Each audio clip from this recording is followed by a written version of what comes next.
everyone, and welcome back to another episode of Hyrule Chronicles, Legend of Zelda D&D campaign, episode number 83. I am ArticulateT, the Game Master, and with me today, as always, I have Renji Vox being played by the lad. Good evening. I have Zayden Shari being played by Robert Pirate. Howdy. And I have Max being played by Keistrith. Hello. We are currently missing a Hikan at the moment. Hopefully they will join us during the course of the game, but at the moment they seem to be indisposed. But for the meantime,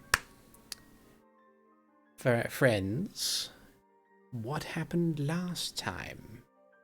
Last time, we had made our way to Goron City near Death Mountain, and we decided to check in on our once traveling companion, Tyrina, chief of the Gorons. He mentioned that he did have a good trip from Hyrule Castle Town to up to Death Mountain, and it was good to talk to each other again, to see each other again. We had mentioned that we are going to be traveling to a tower that had apparently been spotted in the Death Mountain range. Runia mentioned that he might be able, not so much that he might be able to be of assistance, but that the Gorons in the Iron Vein Mining Company might have more information. That was our second visit. There we talked to some people who were supposed to give us maps and access to the mines so that we could have our own scouting mission. We also went and had a bit of a shopping experience with... I don't know if there are 3 Gorons or just the one who just had different hats on every time. That we had some interesting ordering experiences. And then we had a nice rest in a Goron hotel. Yeah. Indeed. And so it is that we rejoin our companions as they have awoken in their communal room, having had a rather refreshing night. It has even for most instances, or even considering the circumstances, it is top-notch quality, this locale. It's difficult to explain it, but I think Max, you had one of the rock beds. Mm-hmm. Yeah, oddly enough, most comfortable rock you've ever slept on. That's some good rock, yo.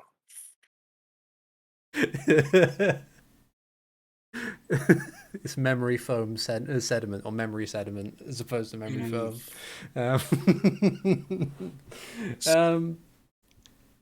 Memory sandstone.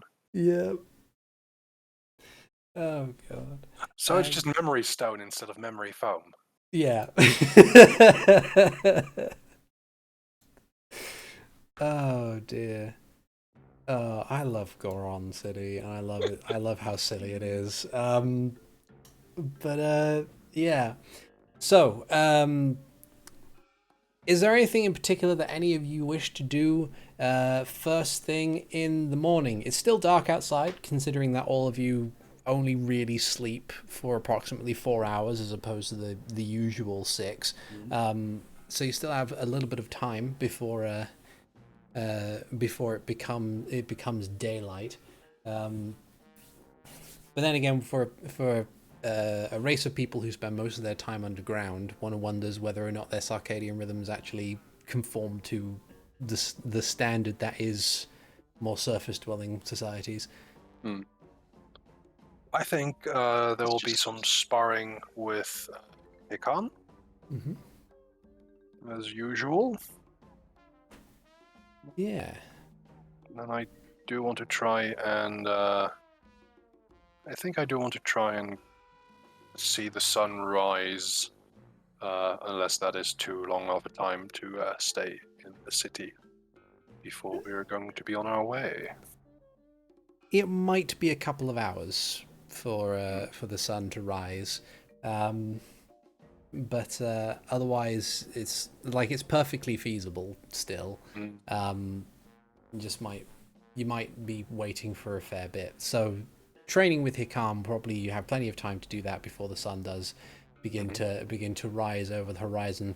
Sadly your window is facing more westerly, so it's you'd have to kind of head up to the exterior where the hot springs are and see if you can get a better angle from there.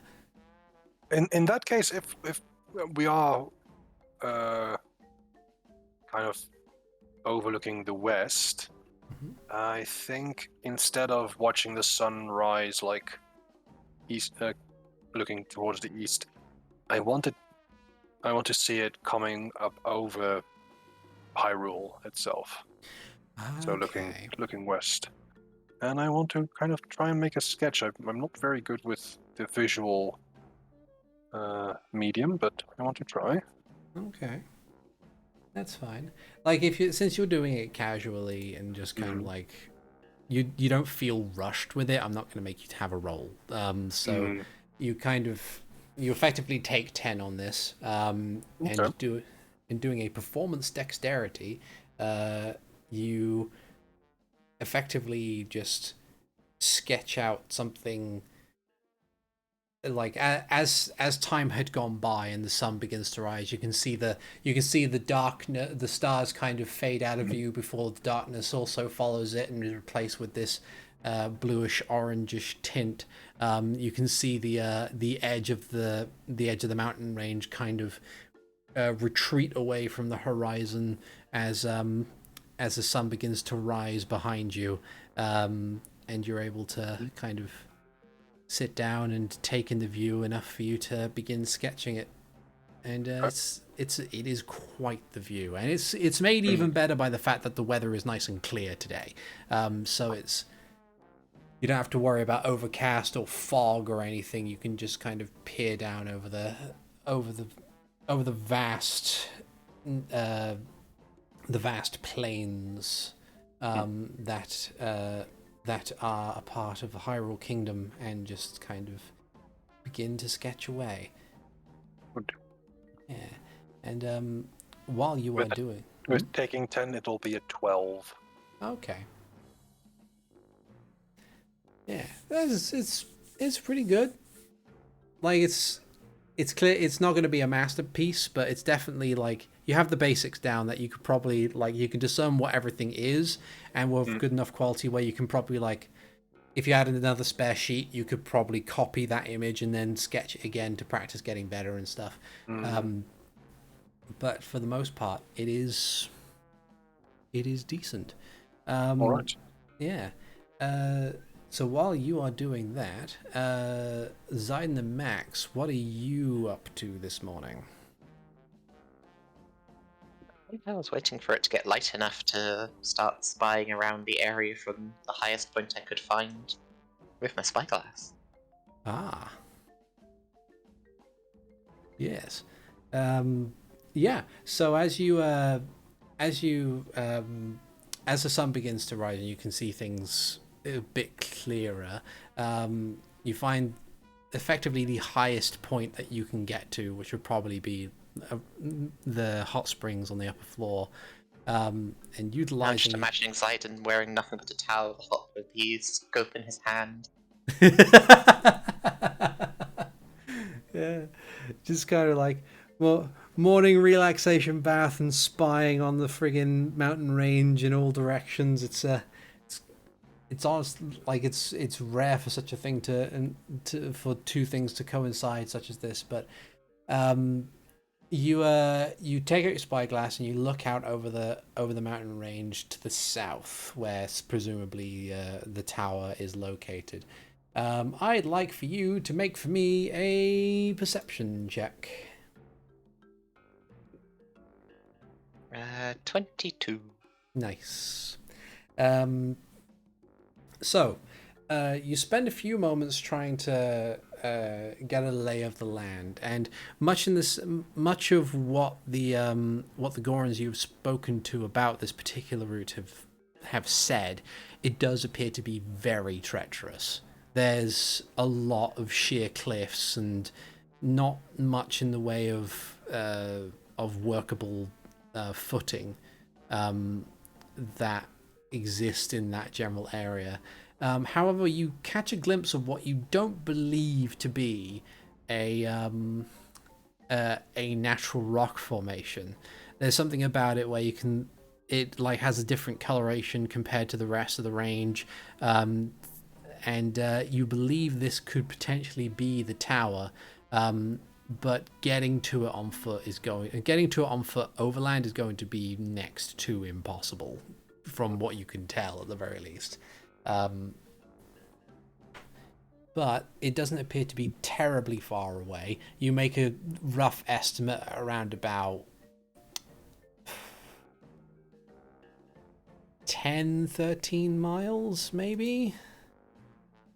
Let's see.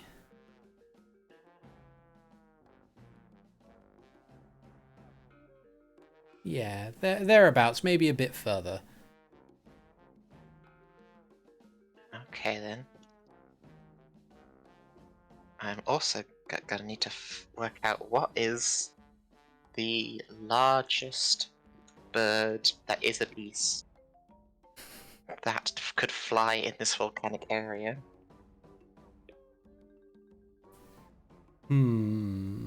Of challenge rating up to 10. Challenge rating up to 10. Ah, yes. So you're summoning it in order to... I see. Not quite. Not quite? You'll see. Eventually. Okay. Give me a fairly easy nature roll. Okay. 11. All right. Well, as you know, Kargoroks are monstrosities, so they're not really going to do. Let's see, birds. One comes to mind. It's not the greatest of creatures. They don't happen to be around a lot, but you recognize something called a Takuri. Takuris are basically squat vultures. They're big. They are a medium-sized creature, but a Takuri is essentially a fairly squat, durable bird that is known to largely fly alone and is mostly been tamed by thieves and brigands to steal stuff. They have very kind of grippy claws.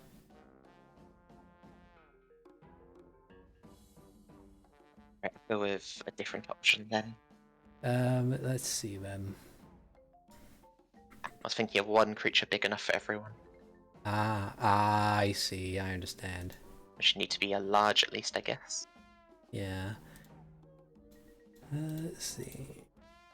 Sadly, I don't think sadly, you don't seem to think of a singular bird that is of a beast type that would be capable of being able to carry everybody.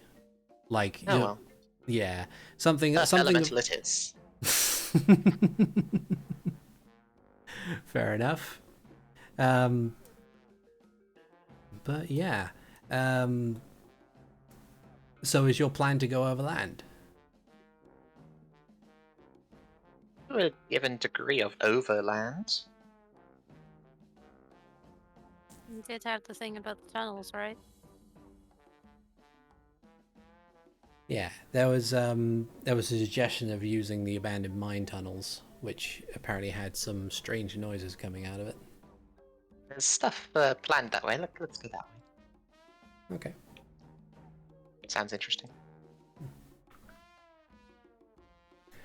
Okay.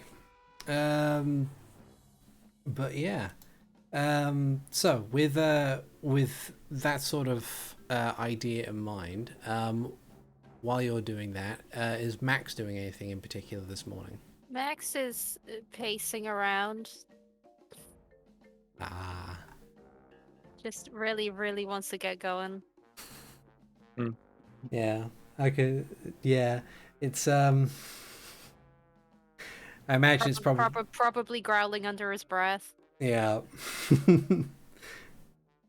I imagine it's one of those situations where it's like seconds pass like hours. It's just yeah. The sort of Mark. noise a dog makes where it's like lightly warning you away. I see. This is like a gentle suggestion of, no, I wouldn't. Yes. Yep. Oh, dear. I think it's time to go then. Yeah. Okay. In the meantime, Hikan, because I remember this from the previous session, disappears briefly in order to grab his enchantment that he got from the Goron Tinkerer that would give him the powerful build trait, if I remember correctly. Right. Yes. So that'll allow him to pick up many more things. I'm writing notes on Raz's sheet for when to get you. Oh, thank you.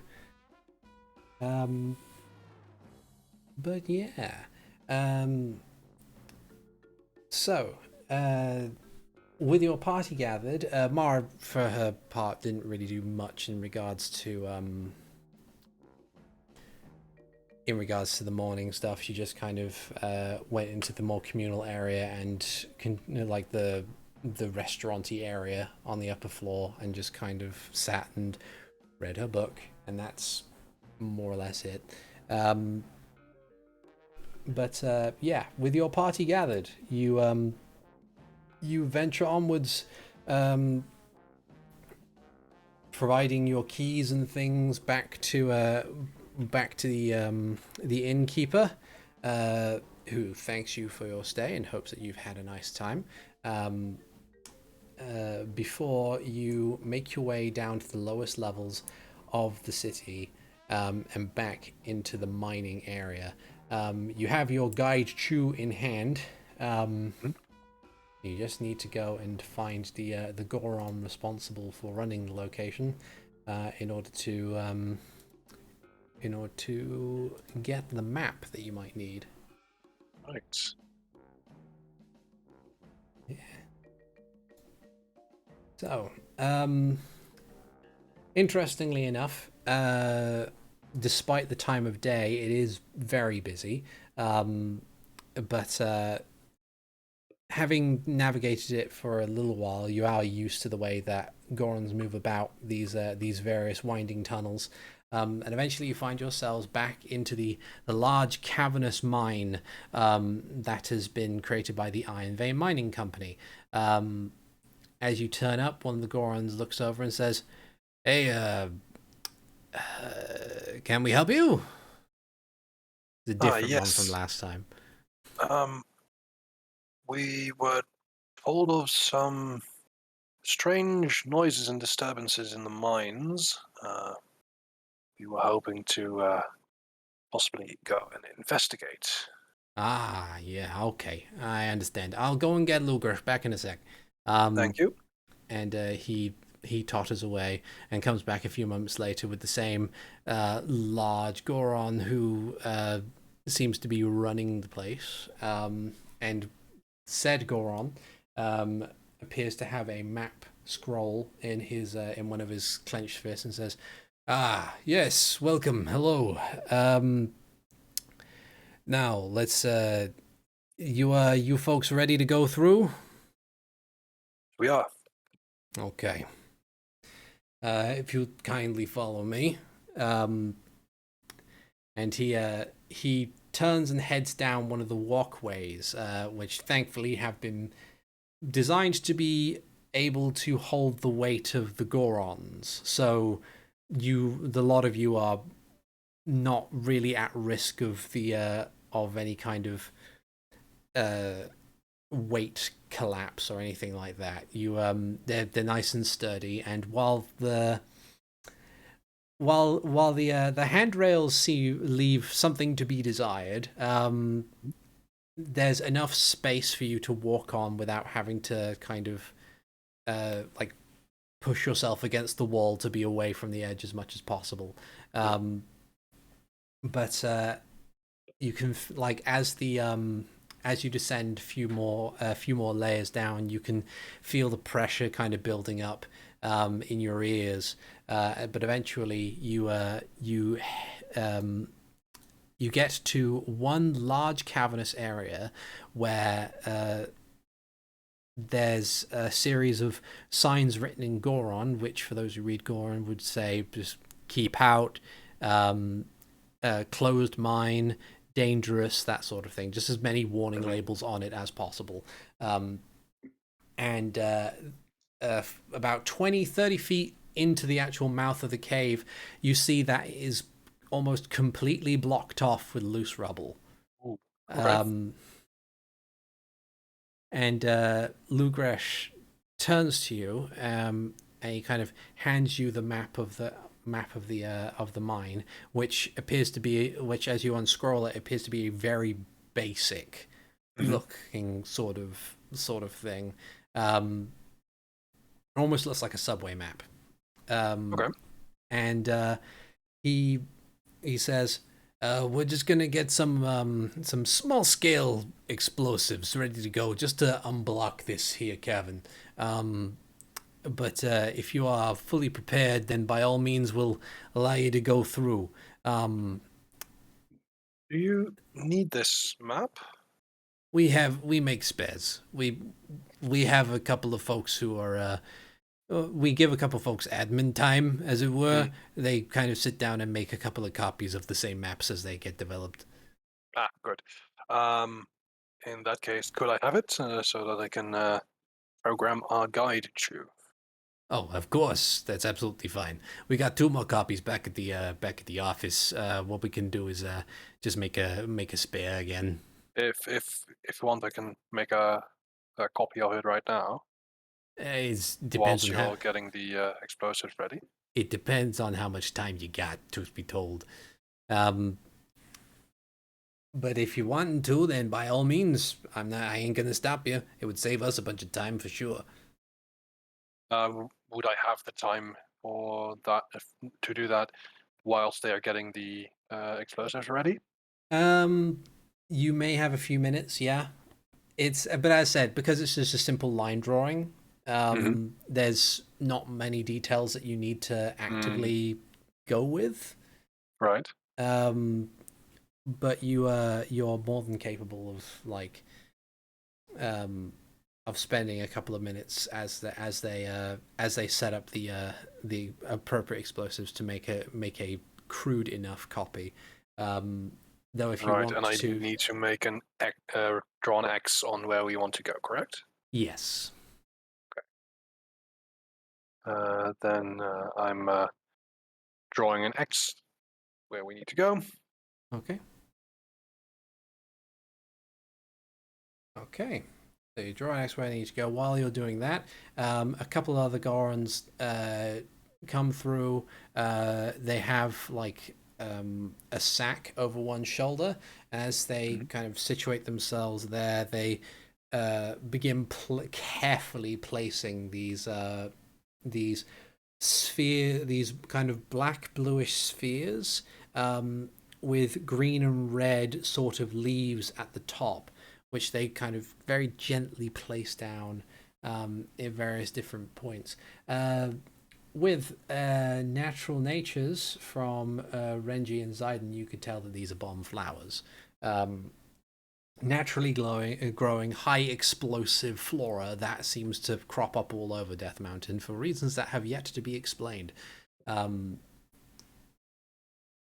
The only problem with them actually being like they don't outsell gunpowder, chiefly because of the fact that the amount of time it takes to harvest and then extract the explosive material from them is largely too laborious compared to mass producing gunpowder. So they kind of are in contention with each other in regards to what's useful and what isn't. But yeah, so they set up these bomb flowers, and just as you manage to finish it and finish your drawing, one of the Gorons kind of usher you guys back a little bit, back to the mouth of the cave, before taking a separate bag and taking out one glowing ember, like a little piece of coal that seems to be forever burning. And he says, "Fire in the hole!" and just flicks it into the cave. After a short pause and there's a massive earth-shattering explosion that kind of, the noise of it focusing towards you from the cave mouth, it doesn't knock you off your feet, but it is startling. And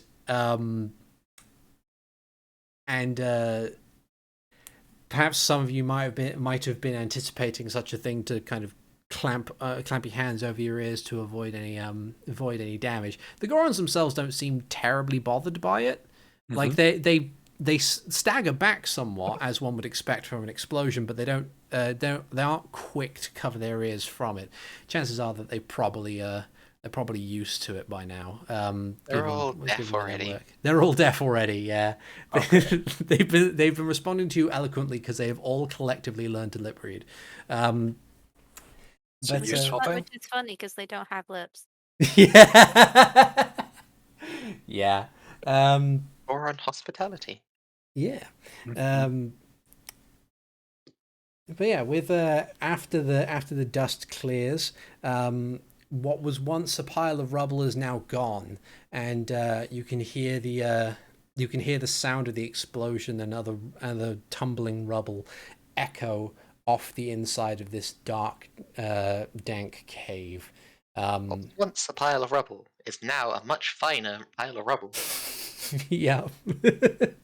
Yes, indeed. We've just increased entropy. Yep. Oh no. You can never undo that, you know? I've heard. Yeah. Yeah. But yes, you as it kind of clears away, Lugresh kind of just rolls a shoulder and turns to you and says, "Well, your way is clear. We won't seal it off, but we'll be keeping an ear out. And if we do hear any trouble, we'll try and set up some kind of rudimentary door." He kind of looks at the mouth of the cave, the actual circumference of which is somewhere close to 20 feet. So it's kind of like, we're going to need a lot of wood and metal, but it's fine. You want me to make that opening a bit smaller? If you can, but don't worry too much about it. I don't know if you guys will be coming back this way. We don't either. Well, Zidon will help out making this opening a bit smaller. Do we want it? Gorons are still medium creatures, yes. They're still medium creatures, yeah. They top out about like 7 or 8 feet. Okay. So I should make this 20-foot wide tunnel into a 5-foot wide passageway. Ah. Glorious. I guess you're using your shape stone, control stone? Wall of stone. Wall of stone. Ah, interesting. Okay. They utilize your magics in order to make the passageway smaller. Lugresh kind of just taps on the stone as it's erected and just like, well, it's nifty. Sure, excellent. I suppose there's only other one thing I could say is just be careful. Like, spelunking is one thing, spelunking in mine is another, but a spelunking in mine full with weird noises is the third thing. So, I am legally obligated to say, be careful. Max, who hasn't been looking at him this entire time, just says, Last cave we were in had a dragon in it, and then walks down the tunnel. All right, I guess you guys are prepared. Wait, no, that's not true, Max. He's already going. Last cave we went into had a multiple arm monster thing in it. I turned to the Goron and it's like, it was a whole thing. That's you might want to catch up with your friend there. Right, yeah. All right, well, safe travels. If you find anything more weird than the last thing you found in the cave, try not to bring it back here. That's going to be an okay for me. Okay. And yeah, he kind of watches as each of you kind of head in through the opening, and I will be pulling aspiration from my hip and igniting it. Okay. And I will have it so that it is shining at a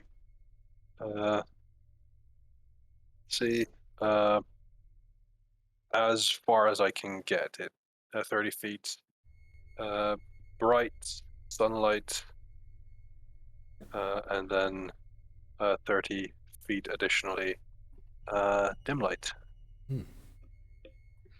Okay. But yeah, you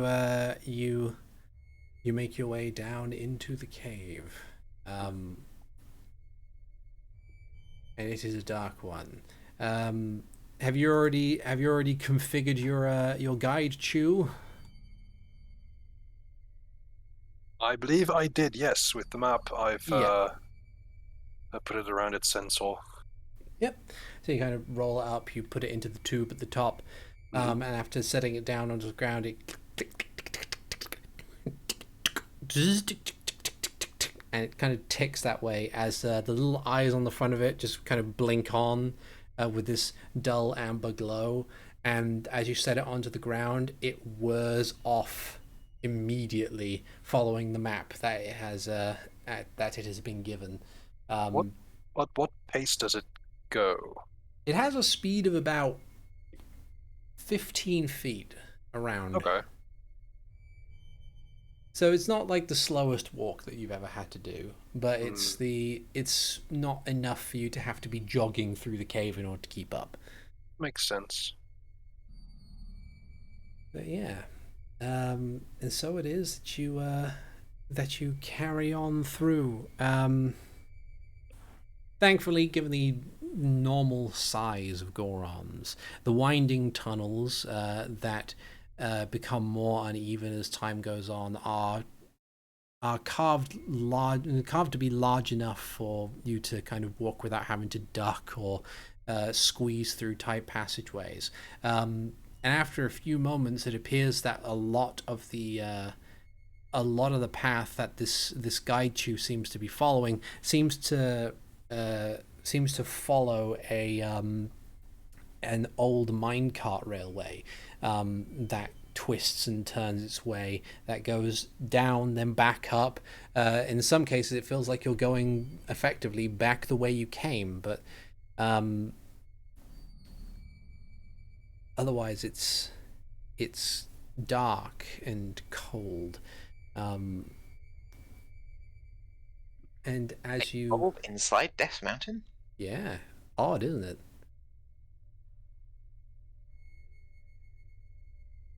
The as you maneuver your way through these caves, each of you, given your ludicrously high perceptions, can already hear, among the tumbling of rocks and the creaking of wooden buttresses, you can hear what appears to be the distant sounds of something that you wouldn't ordinarily hear know to be in a cave like this. You start to hear bouncing off the walls pained gasps and moans. That's because of the way the actual mine is constructed, appear to be coming from every different direction. Just a distant.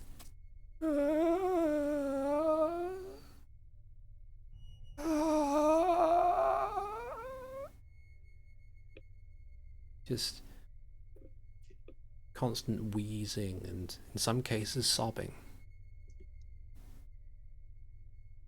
Sounds like someone who needs help. We better go towards it. Okay. Do be careful.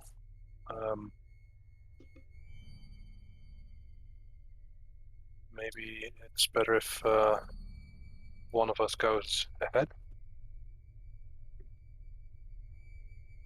Which one? I can scout. I can turn myself invisible. That's good scouting. So I will do myself an invisible. As you're having this conversation, the guy's chew has not stopped its advance. Can we pick it up to stop it? Yes, you kind of you pick it up, and it continues to like roll its wheels in your hands. So it's just kind of just continually going and going and going. But yeah. Can we take the map out so it stops? Yes, you can. You just kind of take the roll of the map out, and it just kind of just the amber lights for its eyes just go out. I will now that I'm invisible, I will say in a whisper enough for people to hear here. I will go ahead. I will when I return, I will just make myself known. But if I need help, I will probably scream for help. Okay.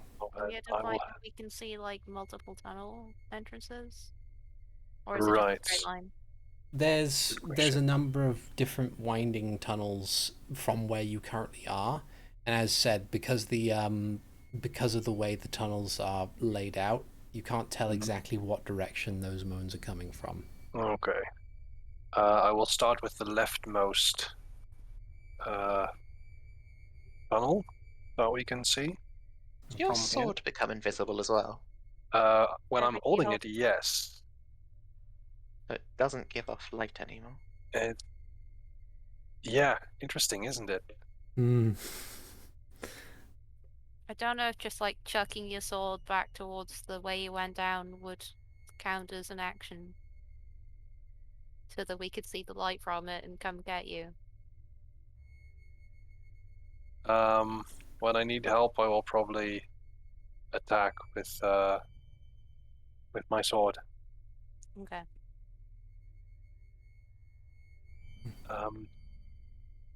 Yeah, because carving the rock in or doing any action will drop invisibility.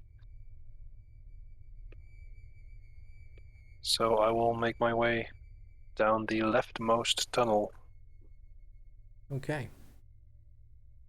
You make your way down the leftmost tunnel, slipping into the darkness and separating yourself from your companions for just a bit. The leftmost tunnel appears to be one of the most winding ones.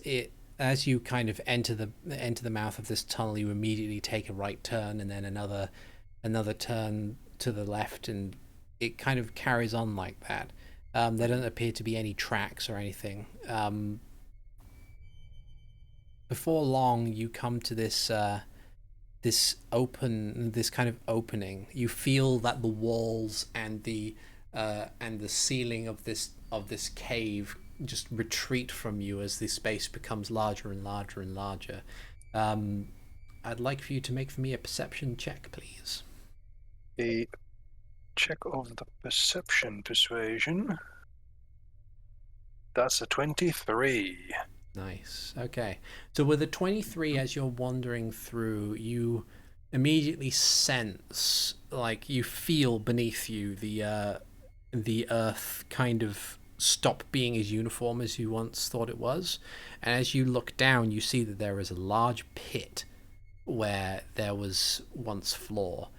And as you look down into this pit, you can hear rather clearly from the bottom of it. How deep is this pit? Thankfully, with your expanded dark vision, you are able to see to the bottom of the pit rather well. It's I can only see up to 60 feet. I have That's Eldritch sight, so I can see magic up to 30 feet. I But I do not see. have the devil's eyes anymore. Okay. So even still, 60 feet, that's a fairly good distance. You can see that the pit is 20 feet deep. Okay. And the bottom of it is filled with jagged rocks. Except with the only other thing that appears to be in that pit seems to be a part of a humanoid figure. From where you can see it, you can see the upper torso, the left shoulder and arm, and their head, but you can't tell from this distance whether or not they are buried under the rock or if they are simply missing that part of their body. One thing that does strike you as interesting, though, is that what their left arm is not what you, because from the looks of it, from their head, from the structure of their head and their torso, it appears that this person seems to be a male Hylian, round ear, but their arm appears to be this elongated, jagged monstrosity of a thing. The hand is extended in long, pointed claws. The actual forearm appears to have a lot more muscle mass to it and appears to be covered in some kind of scaly substance. Though, given that it's dark vision and you can only see in shades of grey, you can't tell exactly the coloration. Right. Does this seem in any way familiar to me? After some examination, from where you are, it does appear to have some similarity to Max's scale work. However, it's not an exact match. Okay.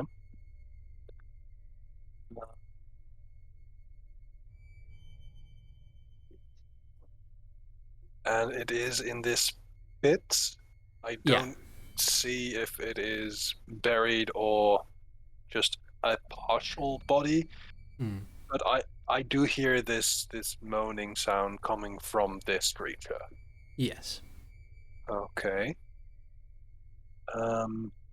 Speaking does not drop invisibility, correct? I don't believe so. You will Okay. still remain invisible if you speak. So what I want to do is I will make a sound like hey, like that, and then walk around the pit for about 20-25 feet. Okay. As you call out, you can see that the head moves with some level of recognition, but when it opens its mouth in order to try and speak out, it can still only manage the pained moans. You can't tell whether or not it's just in so much pain that it can't actually speak, or if it does genuinely lack the ability to speak. Okay.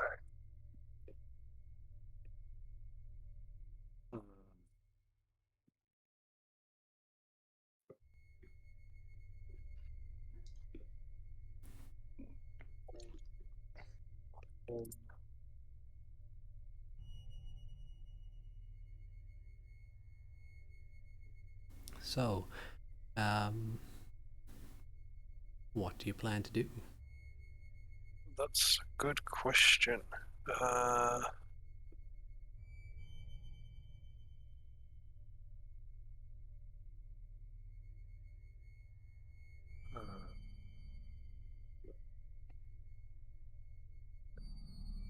I think I want to move back, if like is this pit, this room with this pit, is that what I end up in? Is there no further way?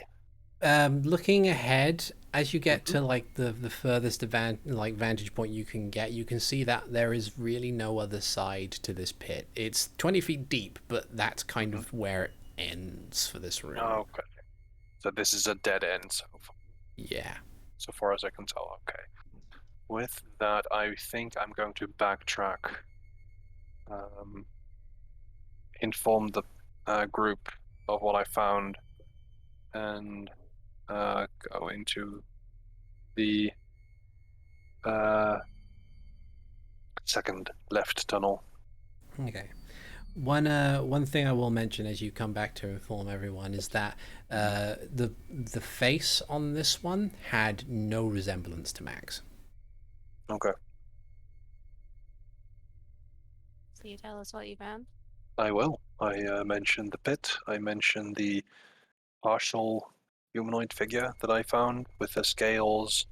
No direct relation to Max as far as I can tell.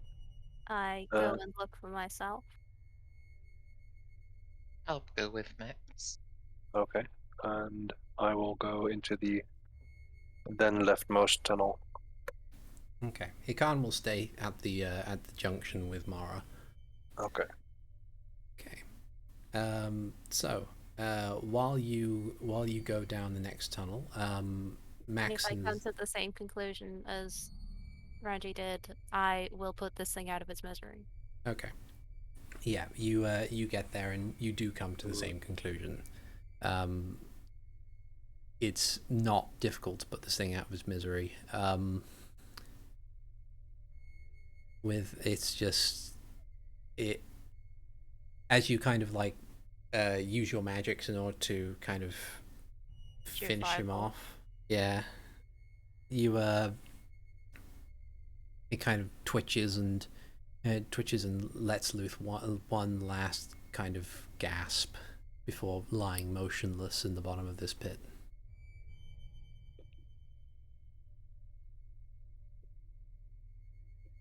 I need to know what this is.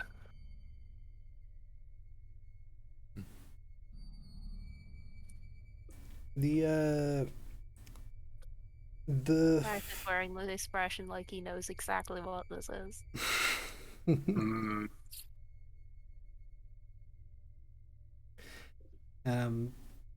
The next tunnel, Renji, you travel down. You also come to another dead end. No pit this time. However, one thing kind of immediately becomes apparent to you as you enter into this smaller room is that as you look up, you see the ceiling is, at first glance, you see that the ceiling is kind of moving. But after like narrowing your eyes and getting focus in, you see that it's just a large swarm of keys. Okay. Two little bats. Or pretty big bats. Yeah. Okay. They don't seem to pay you too much mind. You're too big to be food. Sorry? You're too big to be food. Yeah. I will make my way back carefully, and then to the next. Oh. Okay. The next tunnel, this one appears to be following once again the rail tracks of the mine carts, and it goes for a little ways before eventually kind of opening out into this larger area. You can see quite clearly from. Oh, well, let's see. Before I do anything, need to do some adjustments. Okay. As you kind of enter this area, you can see what appears to be the smallest glint of light that that comes from the end of this tunnel, It appears to go around a corner, but as you peer in that direction, you can see the movement of some shadows. I do want to check that out. Also, how long have I been invisible for right now? So you haven't been invisible for, well, how long is your invisibility? An hour. Oh, you're fine. You still have plenty of invisibility. But yeah, I would like to check out that sliver of light. Okay. All right. What I will do is I will put these folks on the GM layer. I will move you here. Ooh. So Exciting. You can see the sliver of light there. Just ahead in a tunnel I see. as the mines kind of taper off into a different direction. Does this map have anything like where I have been, or is this a separate? This is a I tried putting on Explorer mode, but it kind of lagged everything, so I've taken it off for a moment. But the very most north tunnel exit up here is where you came from. Okay. And have I checked out these places just yet, or? Yeah, you can actually see quite clearly from where you are that they end in a dead end. Okay. So I'm going to be moving ever so slightly. Yeah. Yeah. As you move a little closer, you can see two individuals. One of them appears to be a Hylian. Another one appears to be a Gerudo, or at least that's what they used to be. My passive stealth is 20. That's fine. You're also invisible. But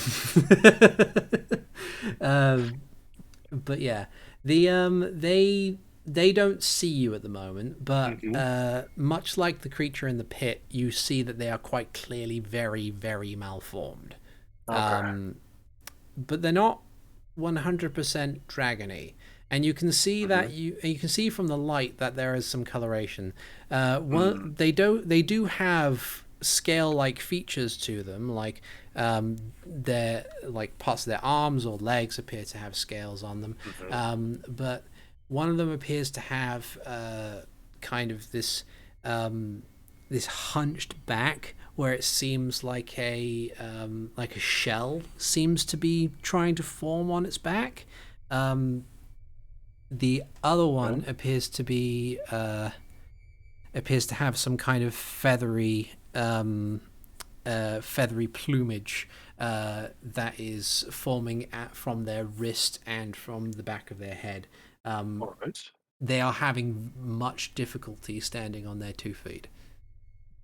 I actually think I'm going to go back and inform the others, because I don't want to do anything without talking to Max first. As you turn to leave, another thing becomes very apparent to you. You can see your breath down here.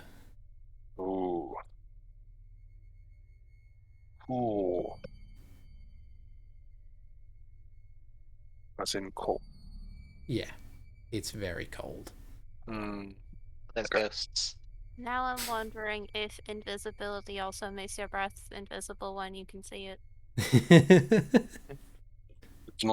It's not a held item. No, unless you hold your breath. Yeah. Damn it.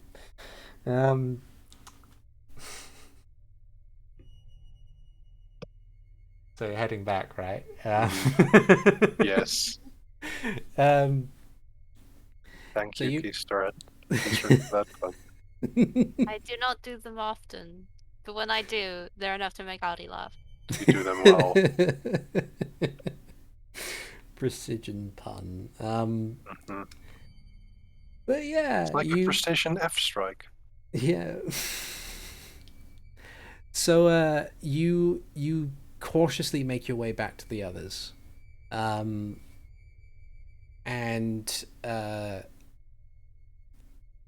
as you do, you catch a glimpse to one side room that that you may not have noticed through the previous tunnels on the way there.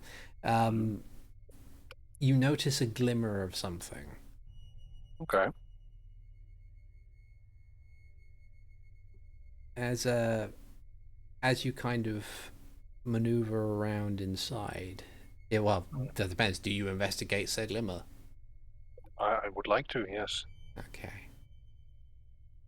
Um, Is that somewhere on this map or outside of it?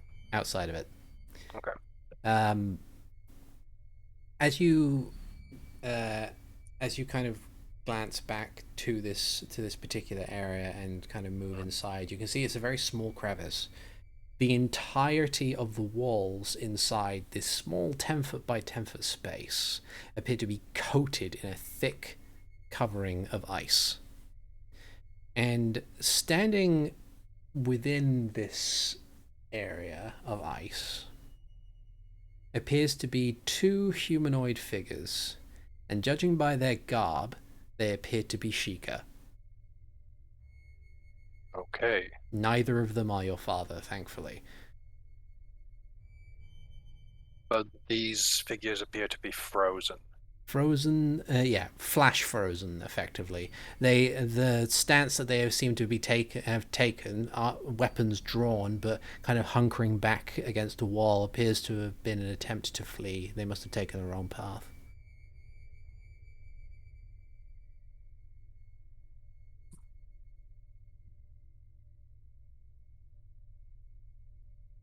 We'll quickly try and get my friends so that we can investigate this together. I have limited experience with healing.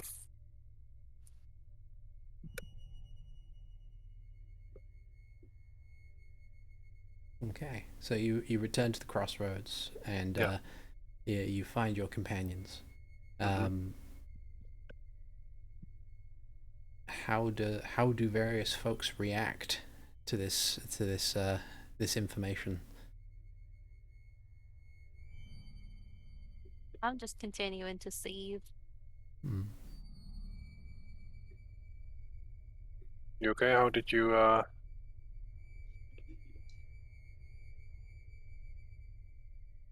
what was do you know what that creature was? I know what they all are. Failed experiments. I see. Well, there do seem to be more.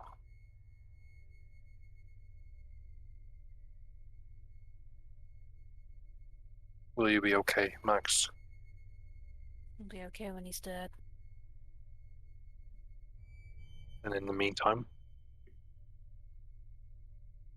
I'm gonna break a lot of shit. Alright.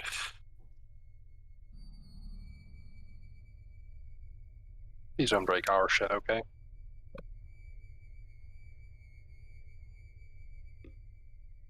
You said the two in the tunnel had scales too? Look that way, yeah. And some sort of shell. I'll try talking to them. Okay. And I look over at Xylan. I noticed small niche. There were two figures dressed in Chica garb.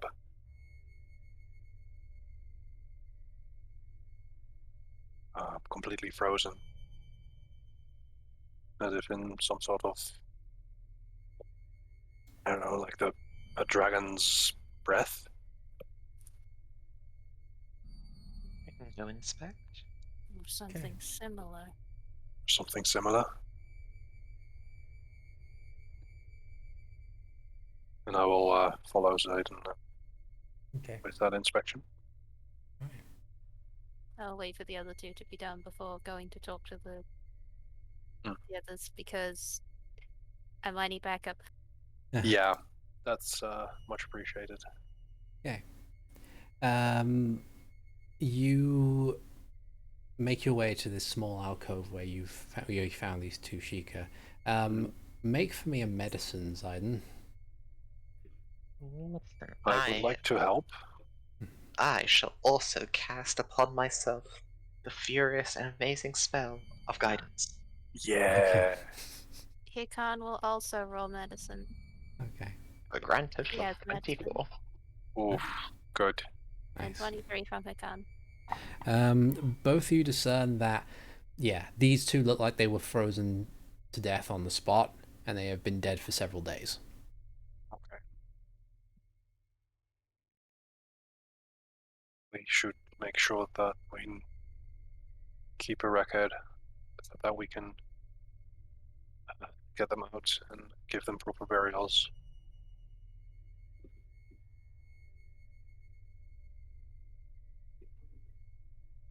Yeah. It does look like we are going to have to take a trip back to Goron City after this. It's at this point that with the frozen Sheikah and the ambient temperature having just plummeted, the rest of you can also see that you can see your breath now, and it is very cold.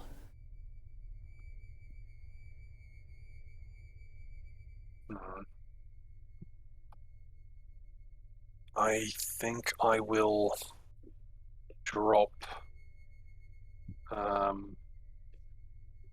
invisibility, and I will regain a spell slot with my role of the Pact Keeper. Okay.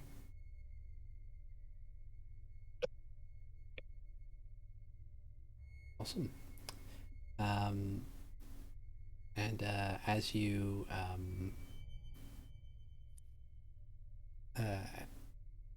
do that, do you guys head into the next area to see if you can converse with these poor abominations? I will be backing up Max. Yeah. I can see. Yeah.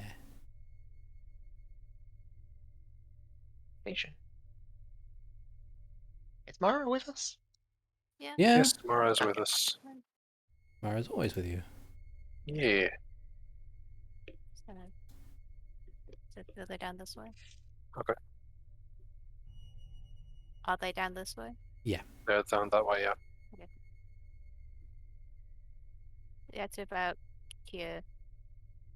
And just say in Draconic, can you understand me? Loud enough for them to hear. As you speak up, they kind of they turn to look at you, and one of them kind of just reaches out a hand shakily and just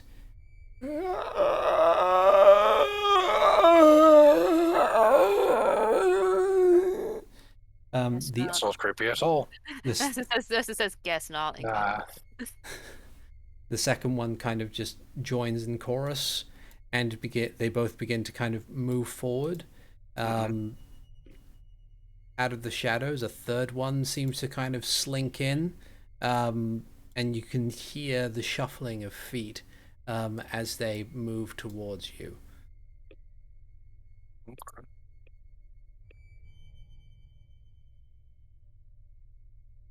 And they keep coming along. Max, what do you want to do? Are we doing initiative? I think we are doing initiative. Because Max has said that we can't talk to them, so... Yeah. Ready to fight. Then go for initiative.